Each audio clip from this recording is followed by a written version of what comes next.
Hello everyone, welcome to decimal. आज हम लोग पॉलिटी की दूसरी वीडियो देख रहे हैं। इसमें हम लोगों ने पिछली वीडियो में हम लोगों ने डिस्कस किया था पॉलिटी में ऐतिहासिक पृष्ठभूमि, जिसमें हम लोगों ने दो टॉपिक कवर किए थे। दो एक्ट था 1773 का रेगुलेटिंग एक्ट और पिट्स इंडिया एक्ट। ठीक है, 1773 का रेगुलेटिंग एक्ट और पिट्स इंडिया एक्ट। आज हम लोग डिस्कस करेंगे ये पिट्स इंडिया एक्ट के बाद जो एक्ट आए हैं उनको डिस्कस करेंगे। ऐतिहासिक पृष्ठभूमि का ही पार्ट है। ठीक है, ऐतिहासिक पृष्ठभूमि का ही पार्ट डिस्कस करेंगे। तो अगर आपने पहली वाली वीडियो नहीं देखी है तो देख लीजिए, नहीं क्योंकि इससे थोड़ा उसका लिंक है, थोड़ा क्या पूरा ही लिंक है। ठीक है, तो वो समझ में आ जाएगा दो एक्ट, तो ये वाले भी समझ में आ जाएंगे। इसलिए पहले अगर वो वीडियो नहीं देखी है तो वो देख लीजिए, तो क्लियरिटी आ जाएगी, पूरी पूरी समझ में आ जाएगा कहानी। देखिए, कल हम लोगों ने मतलब प्रीवियस वीडियो में हम लोगों ने कहाँ तक देखा था। प्रीवियस वीडियो में हम लोगों ने 1784 का पिट्स इंडिया तक देख लिया था।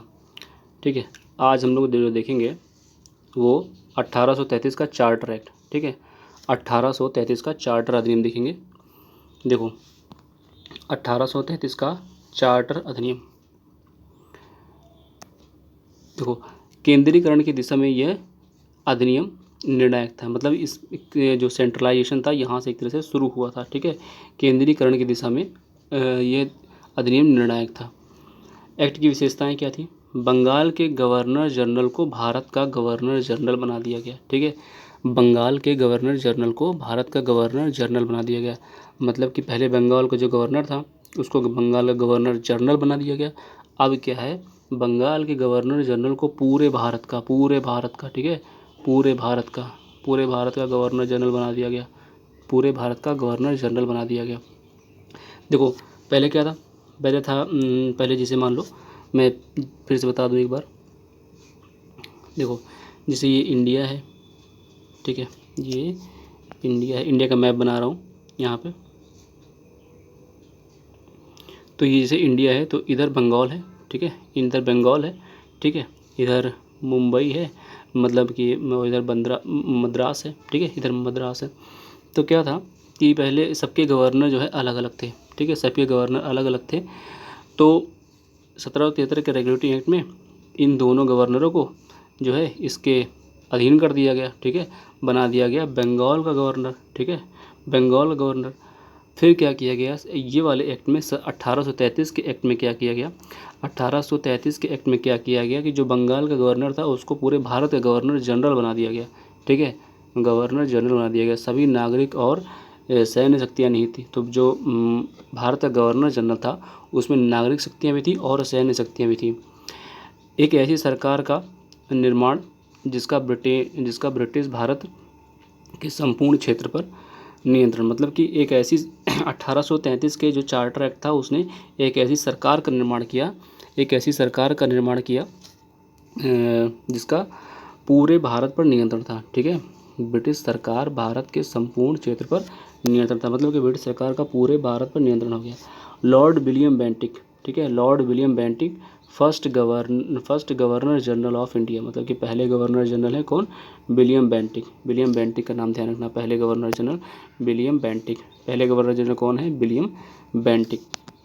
विलियम बेंटिक का नाम ध्यान रखना। आगे देखो, बम्बई और मद्रास के गवर्नर को जो है, बम्बई और मद्रास के गवर्नर को विधायिका संबंधी शक्तियों से वंचित कर दिया।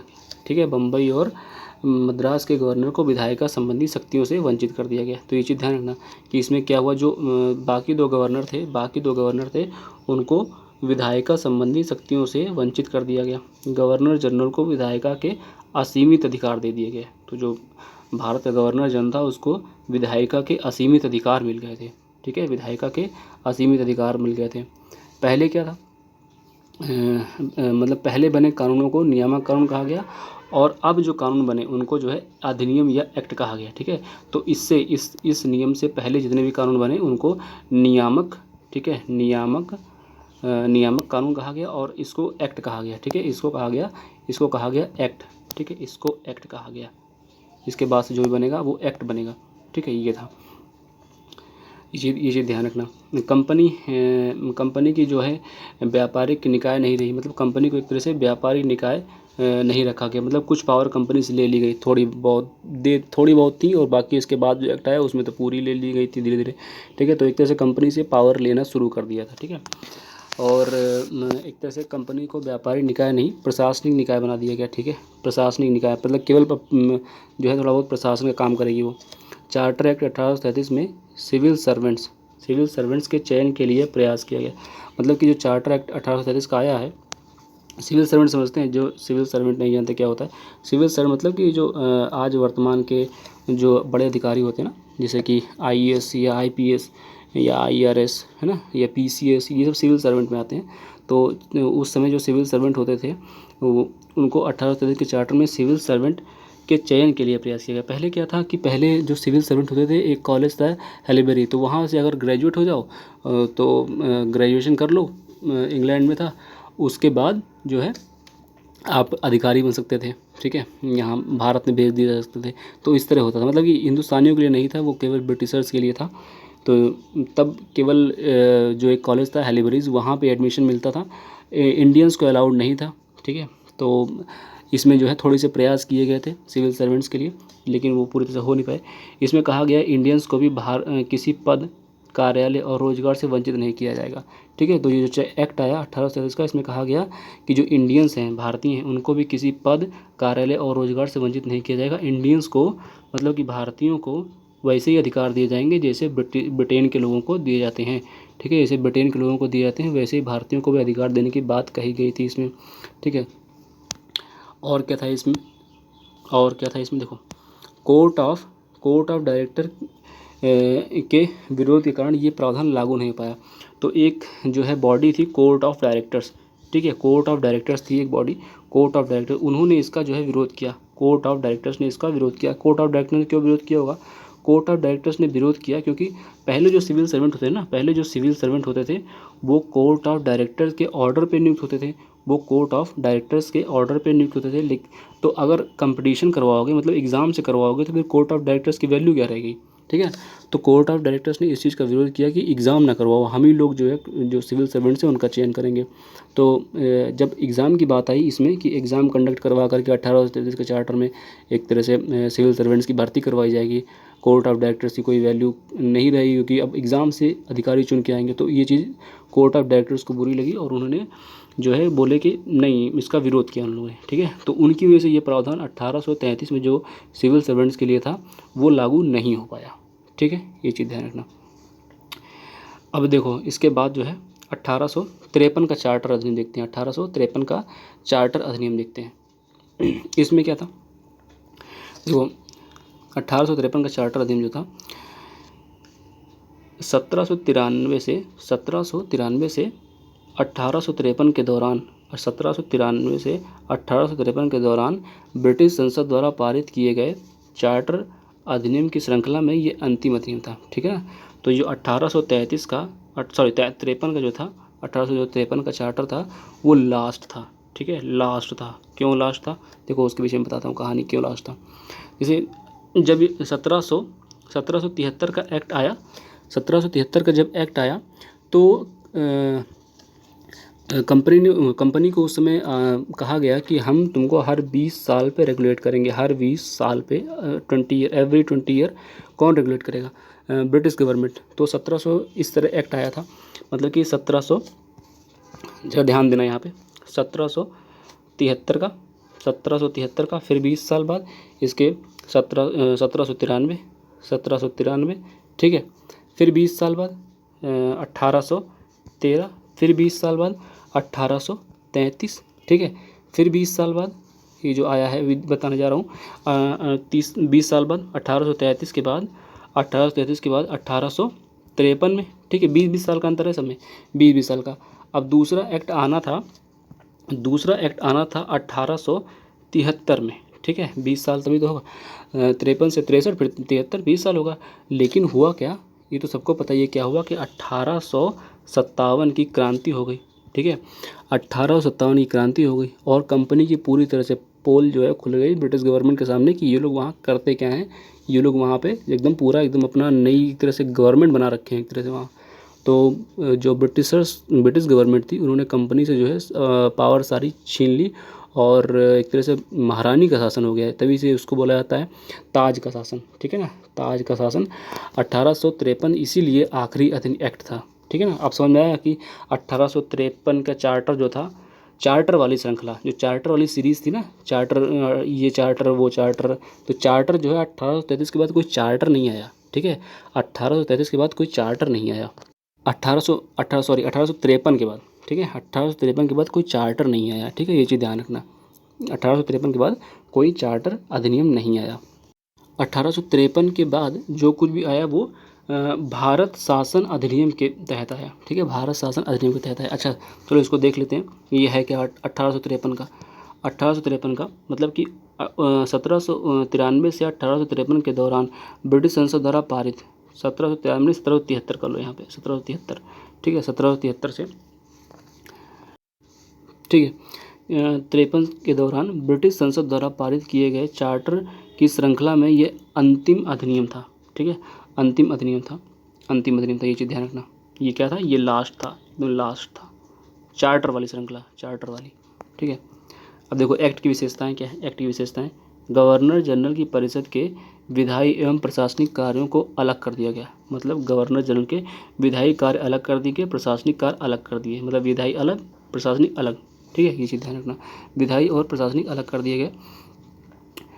और परिषद में छः नए पार्षद जोड़े गए, परिषद में 6 और मेंबर जोड़े गए, ठीक है, 6 और मेंबर जोड़े गए।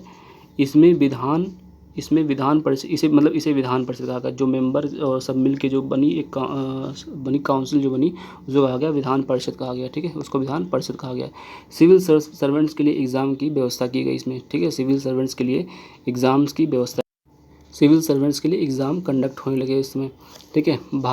भारतीय नागरिकों के लिए भी 1854 में मैकाले समिति सिविल सर्वेंट्स के लिए बनी थी, मतलब कि भारतीयों के लिए भी 1854 में जो है मैकाले समिति बनी थी।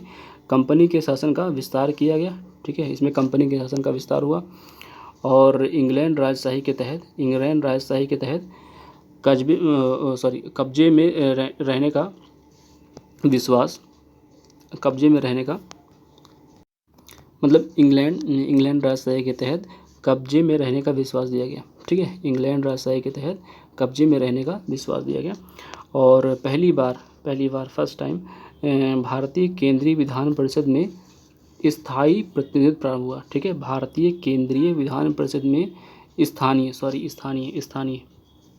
लिखा हुआ है, स्थानीय, ठीक है ना, स्थानीय प्रतिनिधित्व प्रारंभ हुआ, स्थानीय मतलब लोकल, ठीक है, लोकल प्रतिनिधित्व प्रारंभ हुआ, ठीक है, किसमें, भारतीय केंद्रीय विधान परिषद में।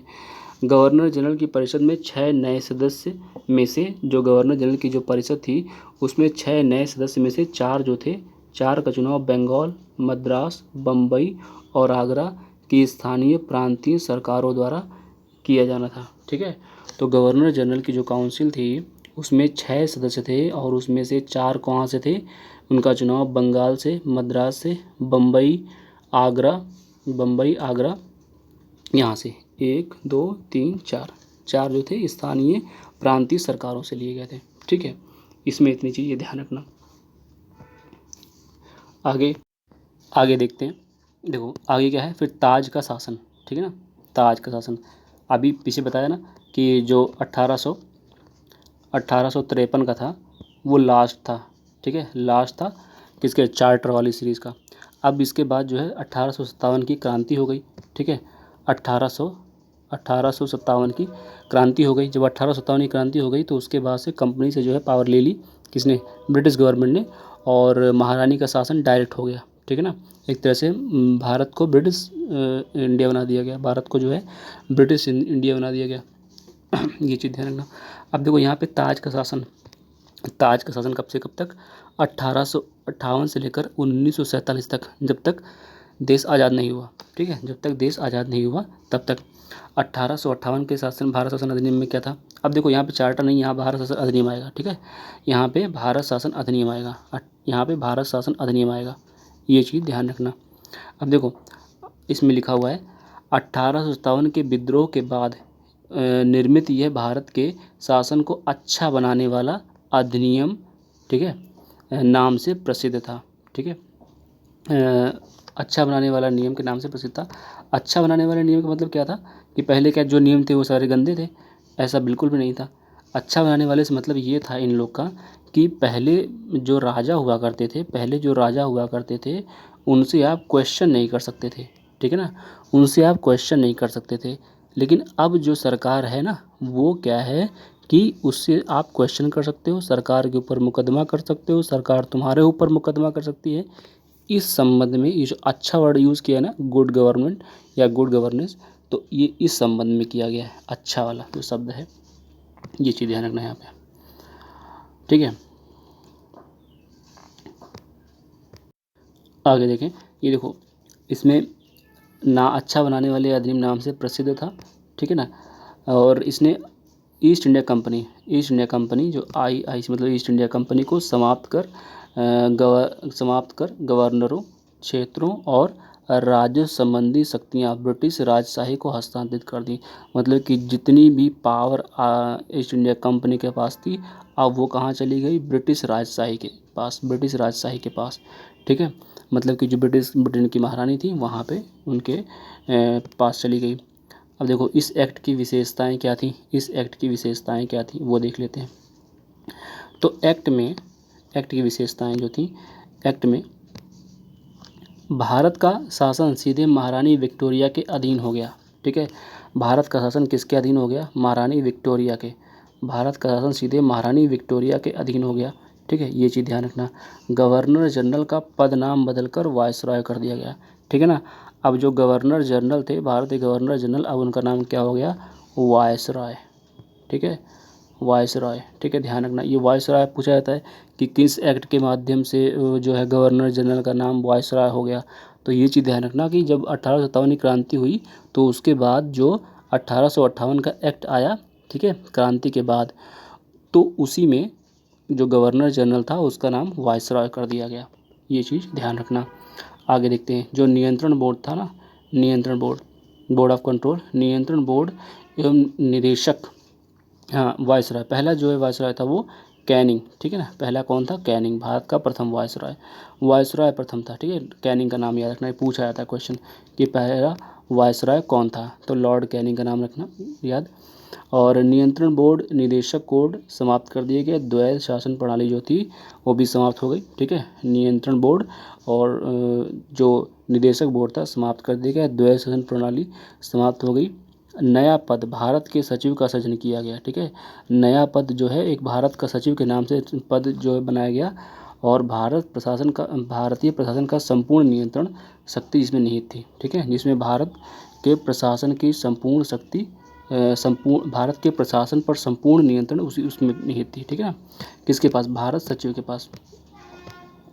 आगे देखो, इसमें सचिव जो था, सचिव ब्रिटिश कैबिनेट का सदस्य था। ठीक है, जो सचिव था ना, वो सचिव जो था वो ब्रिटिश कैबिनेट का सदस्य था। ठीक है, तो जो ब्रिटिश कैबिनेट थी वहाँ से वो आया था। ब्रिटिश अंततः संसद के प्रति उत्तरदायी था। मतलब कि जो ब्रिटिश गवर्नमेंट थी उसके प्रति उत्तरदायी था। ये ध्यान रखो कि जो ये 12 सचिव थे वो किसके प्रति उत्तरदायी? ब्रिटिश संसद के, मतलब संसद में जाके जवाब देना था उनको। ठीक है, अगर संसद पूछती। सचिव के लिए 15 सदस्यीय परिषद बनाई गई थी। कितने सदस्य थे उसमें? 15 सदस्यीय। जो भारत सचिव का पद था उसमें 15 सदस्य। इस तरह पूछ सकते हैं कि भारत सचिव के जो भारत सचिव थे उनके काउंसिल में कितने मेंबर थे? भारत सचिव की काउंसिल में कितने मेंबर थे? तो 15। ध्यान रखना, एक तरह की सलाहकार समिति थी, मतलब जो 15 सदस्य वाली थी ना वो सलाहकार समिति थी। ये चीज़ ध्यान रखना। आगे, परिषद का जो हेड होता था वो भारत सचिव होता था। मतलब कि जो 15 सदस्यीय काउंसिल बनाई गई तो उसका हेड जो कौन करता था? भारत सचिव ही करता था। ठीक है, भारत सचिव हेड करता था उसको। और परिषद जो है निगमित निकाय भारत और इंग्लैंड में मुकदमे का अधिकार, परिषद पर निगमित निकाय भारत और इंग्लैंड में मुकदमे का अधिकार, इस पर भी मुकदमा हो सकता था। मतलब कि जो एक तरह से निगमित निकाय थी भारत और इंग्लैंड के माध्यम के बीच की, और इस पर भी मुकदमा अगर कोई चाहता तो वो कर सकता था। ठीक है, 1858 के एक्ट का उद्देश्य क्या था? तो इसका उद्देश्य था प्रशासनिक जो है मशीनरी का सुधार करना। तो जो एडमिनिस्ट्रेशन था, ठीक है ना, एडमिनिस्ट्रेशन था उसमें थोड़ा सा रिफॉर्म करना था, सुधार करना था। ठीक है, सहयोग नीति मतलब एक तरह से ब्रिटिश पार्लियामेंट ने 1861 में, 1892 में और 1909 में 3 एक्ट पारित किए गए। ये सहयोग नीति के नाम से ध्यान रखना है इनको, ठीक है। अब है 1861 का, ठीक है, 1861 का भारत परिषद अधिनियम। 1861 का भारत परिषद अधिनियम, इसकी विशेषताएं क्या हैं जरा देखना। 1861 का भारत परिषद अधिनियम, इसमें क्या था कि कानून बनाने में भारतीय शामिल किए गए, ठीक है ना। इसमें जो है कानून बनाने में भारतीय शामिल किए गए। कौन भारतीय थे, मतलब कि वायसरॉय ने भारतीयों को गैर सरकारी सदस्य के रूप में नामित किया। तो जो वायसरॉय था ना, वायसरॉय ने भारतीयों को भी शामिल करना शुरू कर दिया और भारतीयों को गैर सरकारी सदस्य के रूप में शामिल किया। 1862 की बात है, 1862 की बात है। जो लॉर्ड कैनिंग वायसरॉय थे, उन्होंने क्या किया, 3 लोगों को जो है बनारस के राजा का नाम देना, बनारस के राजा, पटियाला के महाराजा और सर दिनकर राव, ठीक है। बनारस के राजा और पटियाला के महाराजा और सर दिनकर राव, इनको क्या किया, विधान परिषद में मनोनीत किया, ठीक है। मनोनीत, ये निर्वाचित नहीं थे, मनोनीत, ठीक है, मनोनीत, ठीक है, मतलब कि सेलेक्ट कर लिए, मनोनीत। ये वायसराय अपनी, उसकी डिस्क्रिप्शन पावर होती है, मतलब वायसराय की मर्जी थी कि वो किसी को भी जो है अपने इस काउंसिल में ले ले। मद्रास बम्बई को विधायी शक्ति वापस दे दी गई, ठीक है। और इसमें क्या किया गया, मद्रास और बम्बई को विधायी शक्तियाँ वापस दे दी गई, ठीक है ना। उस समय क्या था कि जो गवर्नर जनरल जब बना था, बंगाल का गवर्नर जनरल, तो उसमें क्या था, पावर जो है चली गई थी सेंट्रल के उसमें, बंगाल के गवर्नर के पास। यहाँ पे क्या किया गया, मद्रास और बम्बई को फिर से पावर वापस दे दी गई। 1937 तक प्रांतों को संपूर्ण आंतरिक स्वायत्तता हासिल थी, ठीक है। 1937 तक प्रांतों को संपूर्ण स्वायत्तता हासिल थी। आगे देखना, इसमें जो ये बंगाल था, ठीक है, बंगाल और उत्तर पश्चिम सीमा प्रांत और पंजाब, ठीक है। बंगाल, उत्तर पश्चिम सीमा प्रांत और पंजाब 1862, 1866 और 1897 में विधान परिषद गठित किया गया। मतलब इन जगहों पे, बंगाल में, उत्तर पश्चिम सीमा प्रांत में और पंजाब में, ठीक है ना, इन तीनों जगहों का नाम ध्यान रखना कि बंगाल में, ठीक है, बंगाल में और उत्तर पश्चिम सीमा प्रांत में, पंजाब में 1866 में यहाँ पे, ठीक है, 1862 में यहाँ पे, 1866 में यहाँ उत्तर पश्चिम में और 1897 में पंजाब में क्या किया गया, विधान परिषद का गठन किया गया, ठीक है, विधान परिषद का गठन किया गया। और कैनिंग ने 1859 में पोर्टफोलियो प्रणाली को मान्यता दी। तो ध्यान रखना, पूछा जाता है कि पोर्टफोलियो प्रणाली को मान्यता किसने दी, तो कैनिंग ने, ठीक है ना, कैनिंग का नाम ध्यान रखना कि पोर्टफोलियो प्रणाली को मान्यता किसने दी, तो कैनिंग ने, ठीक है। और वायसराय जो था, वायसराय के पास इमरजेंसी की कुछ पावर थी। काउंसिल जो काउंसिल थी उसके अध्यादेश जारी करने के लिए अधिकृत थे। मतलब कि यहाँ पर समझना कि जो वायसराय था उसको अध्यादेश जारी करने की पावर थी, ठीक है ना। और कब पावर थी, वायसराय को आपातकाल में बिना काउंसिल की संस्तुति के, मतलब बिना काउंसिल की संस्तुति के अध्यादेश जारी करने की लिए अधिकृत किया गया इस एक्ट में, ठीक है ना। मतलब बिना काउंसिल के अध्यादेश जारी कर सकता था। और वो जो अध्यादेश जारी करेगा उसकी अवधि कितने टाइम के लिए होगी, वो 6 महीने के लिए होगी, ठीक है। उस अध्यादेश की अवधि कितनी होगी, 6 महीने के लिए, ये चीज़ ध्यान रखना। आगे 1992 की एक्ट की विशेषताएं। 1992 की एक्ट की विशेषताएं क्या थी, केंद्रीय और प्रांतीय विधान परिषद के अतिरिक्त गैर सरकारी सदस्यों की संख्या बढ़ा दी गई, लेकिन बहुमत जो है वो सरकारी सदस्यों का रहा। बहुमत किसका था, वो सरकारी सदस्यों का ही था, ठीक है। बजट पर बहस करने का अधिकार मिल गया, ये बहुत इंपॉर्टेंट है, इसको एकदम लिख लो, ठीक है। सारी चीज़ें नहीं लिखनी तुम्हें जितनी इसमें लिखी हुई हैं, ये जो मेन चीज़ें हैं वो लिख लो बस, इतनी पूरी नहीं लिखनी तुम्हें, इतने काम की भी है भी नहीं और इतना याद करना ही नहीं है। बजट पर बहस करने का अधिकार मिल गया, कार्यपालिका के प्रश्नों को उत्तर देने के लिए अधिकृत किया गया, ठीक है। गवर्नर की शक्ति केंद्रीय विधान परिषद और बंगाल ऑफ कॉमर्स में गैर सरकारी सदस्यों के नामांकन की थी, ठीक है ना। और प्रांतीय विधान परिषदों में जिला परिषद, न्यायपालिका, विश्वविद्यालय, व्यापार संघ, जमींदारों चैम्बर ऑफ कॉमर्स की सिफारिश पर गैर सरकारी सदस्यों की नियुक्ति, ठीक है ना। इतना नहीं भी याद करोगे तब भी चलेगा। आगे देखते हैं।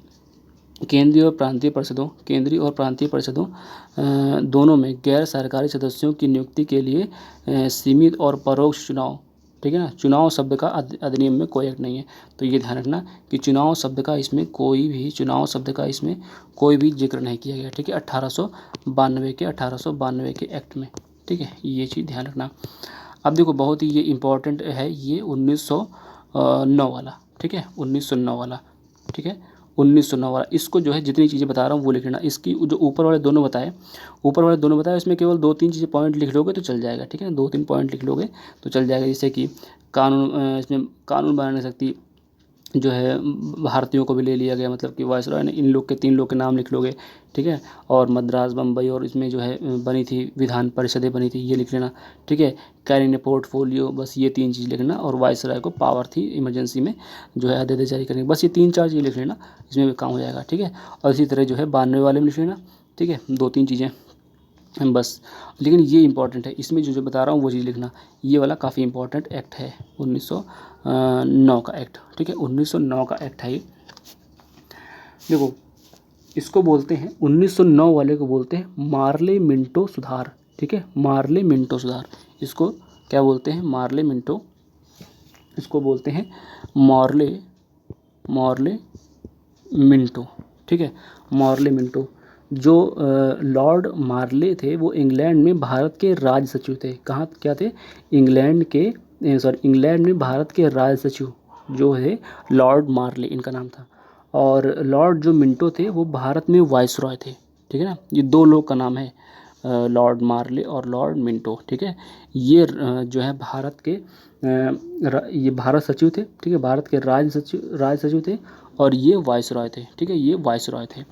ये चीज़ ध्यान रखना। अब देखो इसमें इंपॉर्टेंट चीज़ें, इसको मार्ले मिंटो सुधार कहा जाता है, ठीक है।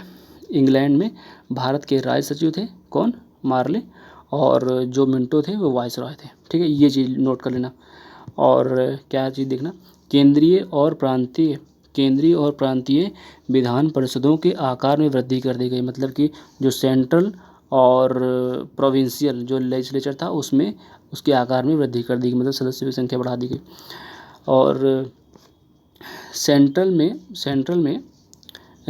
में जो है 16 से 60 कर दी गई, लेकिन जो प्रोविंस था उसमें वैसी ही रही। मतलब कि दोनों की बात करी गई, मतलब इसमें आया था तो सेंट्रल में तो बढ़ा दी गई, 16 से 60 कर दी गई, लेकिन जो प्रोविंस था उसमें सेम थी, ठीक है ना, उसमें बढ़ाया नहीं गया। और केंद्रीय परिषद में सरकारी बहुमत था, ठीक है, सरकारी बहुमत था। और प्रांत में गैर सरकारी बहुमत की मान्यता थी, ठीक है, प्रांत में गैर सरकारी बहुमत की मान्यता थी। दोनों स्तरों में चर्चा का दायरा बढ़ा दिया गया, ठीक है, दोनों स्तरों में चर्चा का दायरा बढ़ा दिया गया। जैसे अनुपूरक प्रश्न पूछने और बजट पर संकल्प रखना, ठीक है। पहली बार किसी भारतीय को वायसरॉय और गवर्नर की कार्यकारिणी परिषद के साथ एसोसिएशन बनाने का प्रावधान मिला। और उनका नाम क्या था, कौन थे वो? सत्येंद्र प्रसाद सिन्हा, ठीक है, सत्येंद्र प्रसाद सिन्हा वायसराय की कार्यकारिणी परिषद के प्रथम भारतीय सदस्य थे।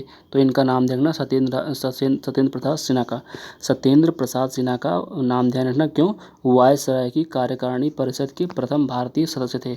वायसराय की कार्यकारिणी परिषद के प्रथम भारतीय सदस्य थे ये, और विधि सदस्य थे, ठीक है ना, विधि सदस्य थे ये।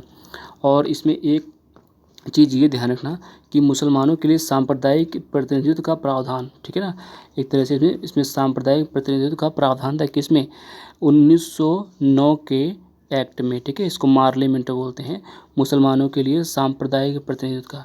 मतलब कि इसमें ऐसा किया गया कि मुसलमान केवल मुसलमानों को वोट देंगे, ये बात हो रही थी, ठीक है।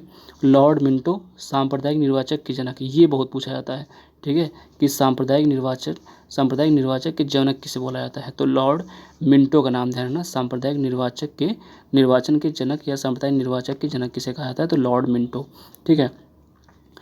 और प्रेसिडेंसी कॉर्पोरेशन इसी टाइम थी।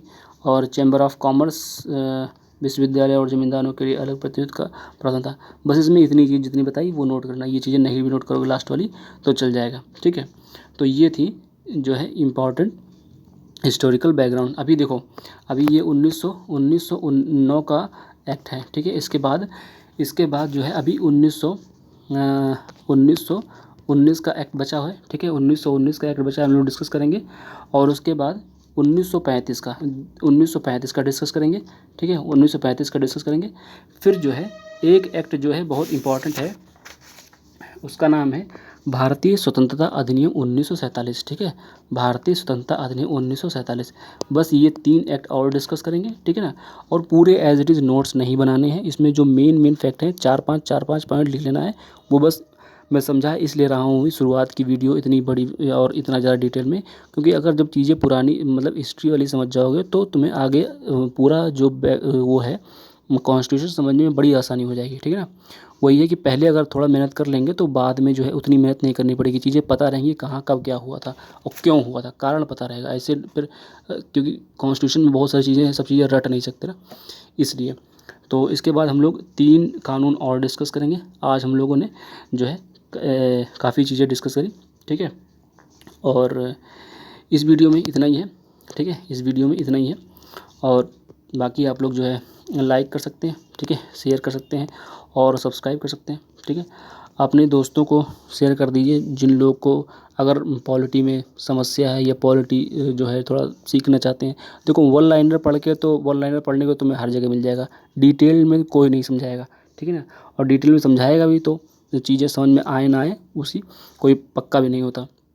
और ये मैंने बहुत ही सरल भाषा में समझाने की कोशिश करी गई है और उसी लेवल का है जिस लेवल का पूछा जाता है, ठीक है। सुपर टेट में या फिर सी टेट में या फिर रीट में, एमपी टेट में या फिर यूपी टेट में, मतलब चीज़ें अगर फैक्ट नोट कर लोगे, देखो कहानी याद रहेगी तो उसमें फैक्ट तुम्हें आसानी से जो है एडजस्ट हो जाएंगे। लेकिन खाली फैक्ट रटोगे तो खाली फैक्ट नहीं रट पाओगे, ठीक है ना। तो कहानी याद रहेगी तो उसके पीछे फैक्ट जो है अपने आप याद हो जाता है, ठीक है। अब जैसे ये 1857 क्रांति के बाद जो है 1858 का एक्ट आएगा, ठीक है। तो ये ध्यान हो जाएगा दिमाग में, वायसरॉय जो है नाम आ जाएगा, ठीक है, भारतीय गवर्नर जनरल का नाम। तो इस तरह चीज़ें कहानी के रूप में याद हो जाती हैं जल्दी, तो ये चीज़ ध्यान रखना।